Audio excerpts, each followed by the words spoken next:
سر اگر انسان کے اندر تڑپ، یقین اور کریٹیوٹی پیدا ہو جائے تو پھر کامیابیوں اس انسان کا مقدر بن جاتی ہے۔ سر تڑپ اس شدت کا نام ہے جو ہر ایک ناممکن کو ممکن میں بدل کر رکھ دیتی ہے، جو انسان کو درجہ کمال سے نواز دیتی ہے۔ سر تڑپ اس شدت کا نام ہے جب انسان محنتیں، کوششیں، جد و جہد کر کے تھک جاتا ہے، سر جب منزل کی طرف سفر کو ترک کر دیتا ہے، سر اس وقت اگر اسے کوئی چیز سہارا دیتی ہے تو وہ دعا دیتی ہے، اس کا رب اسے سہارا دیتا ہے۔ اور سر دعا بھی اسی وقت قبول ہوتی ہے جب انسان کے اندر تڑپ موجود ہو، کیونکہ یہ تڑپ ہی ایک ایسی چیز ہے جو ہر ایک ناممکن کو ممکن میں بدل کر رکھ دیتی ہے۔ کہتے ہیں کہ ایک مرتبہ ایک شخص جو نابینا تھا سر اپنی آنکھوں کے لیے گڑ گڑا کر خدا سے التجائیں اور دعائیں کر رہا تھا، اے مالک کائنات، میری آنکھوں کی روشنی مجھے واپس کر دے۔ اتنے میں ایک بادشاہ کا گزر ہوتا ہے، اس کے پاس آ کر اس کی دعا سنتا ہے اور پھر اس کے کندھے پر ہاتھ رکھ کے کہتا ہے کہ میں جب تک اندر سے واپس آتا ہوں، اگر تمہاری آنکھیں واپس نہ آئیں تو میں تمہاری گردن اڑا دوں گا۔ جب وہ شخص کی بات سنتا ہے تو وہ کہتا ہے کہ اے مالک کائنات، پہلے تو آنکھیں نہیں تھی لیکن اب جان پہ بات آ بنی ہے، یا رب العزت آج لاج رکھنا کہ جان بھی بچ جائے اور آنکھیں بھی واپس آ جائیں۔ سر کہتے ہیں جس وقت تک وہ بادشاہ واپس آتا اس شخص کی آنکھیں واپس آ جاتی۔ اس بادشاہ نے کہا کہ تم دعا مانگ تو رہے تھے لیکن تڑپ کے ساتھ نہیں مانگ رہے تھے، اس ڈر نے، میرے خوف نے تمہارے دل کے اندر وہ تڑپ پیدا کر دی اور اس تڑپ نے تمہاری دعا کو درجہ کمال اور درجہ قبولیت سے نواز دیا تھا۔ تڑپ ایک ایسی شدت کا نام ہے اور یقین، سر یاد رکھیے گا کہ کامیابی کے اس سفر میں یقین بھی ضروری ہوتا ہے۔ کہتے ہیں کہ ایک مرتبہ ایک شخص کسی اونچی پہاڑی سے گرتا ہے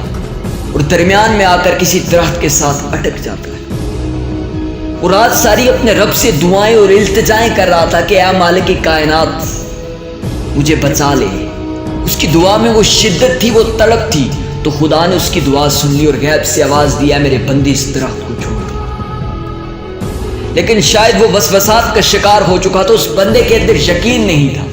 اس درخت کو نہیں چھوڑتا اور رات ساری اس درخت کے ساتھ لٹکا رہتا ہے اور صبح اس کی موت واقع ہو جاتی ہے۔ جب صبح پتہ چلتا ہے تو کہتے ہیں کہ اس درخت سے نیچے ٹوٹل 2 یا 3 فٹ کا فاصلہ رہتا تھا جس کے لیے وہ لٹکا ہوا تھا، اور رب اسے بار بار کہہ رہا تھا کہ اے میرے بندے اس درخت کو چھوڑ دے، تو بچ جائے گا۔ لیکن اس کا دل کہہ رہا تھا شاید یہ وسوسہ تھا، اس کو اپنی دعا کی تڑپ معلوم نہیں تھی، اس لیے اس رات موت لاحق ہو چکی تھی اس میں۔ اور سر تیسری چیز، اگر انسان کے اندر کریٹیوٹی پیدا ہو جائے تو انسان قابل بن جاتا ہے۔ سر کریٹیوٹی اس چیز کا نام ہے جو انسان خود بناتا ہے، انسان کی اپنی تھنکنگ، اپنی تھاٹس، سر اپنے بلبوتے پر جب کھڑا ہوتا ہے نا، کریٹیوٹی اسے کہا جاتا ہے۔ قاسم علی شاہ کہتے ہیں کہ ایک مرتبہ ہمارے استاد صاحب نے ہمیں کوئی چیز لکھوائی تو میں نے 20 صفحے لکھ لیے، مختلف گرامرز کی ریڈنگ کے بعد سر،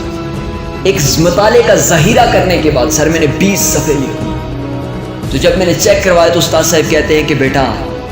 اگر تم ایک صفحہ اپنے پاس سے لکھتے نا تو پھر کیا ہی بات تھی، اور مجھے کہا کہ قاسم کل سے تم نے گھر سے ایک صفحہ اپنے پاس سے لکھ کر لانا ہے، بیٹا کریٹیو بننا ہے۔ قاسم علی شاہ کہتے ہیں میں گھر جاتا ہوں اور بیٹھ کر ایک صفحہ اپنے خیالات کے اظہار میں لکھ دیتا ہوں، سر اپنے اندر سے چیزیں نکال کر لکھتا ہوں۔ صبح جب جا کر چیک کرواتا ہوں تو اس پورے صفحے میں سے 7 غلطیاں نکل جاتی ہیں، اور میرے استاد مجھے تھپکی دے کر کہتے ہیں قاسم، یہ ایک صفحہ بے شک اس کے اندر 7 غلطیاں ہیں لیکن ان 20 صفحوں کے اوپر سے بازی لے کر چلا گیا۔ اور قاسم علی شاہ بتاتے ہیں کہ اگر اس دن میرے استاد میرے اندر کریٹیوٹی پیدا نہ کرتے، خود سے کام کرنے کی صلاحیت پیدا نہ کرتے، تو آج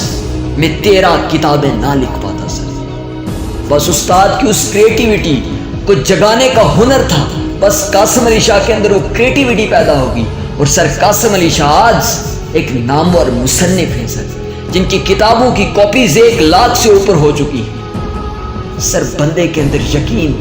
کریٹیوٹی اور سر تڑپ پیدا ہو جائے نا تو پھر دنیا کی کوئی طاقت بھی اسے کامیابی سے روک نہیں سکتی۔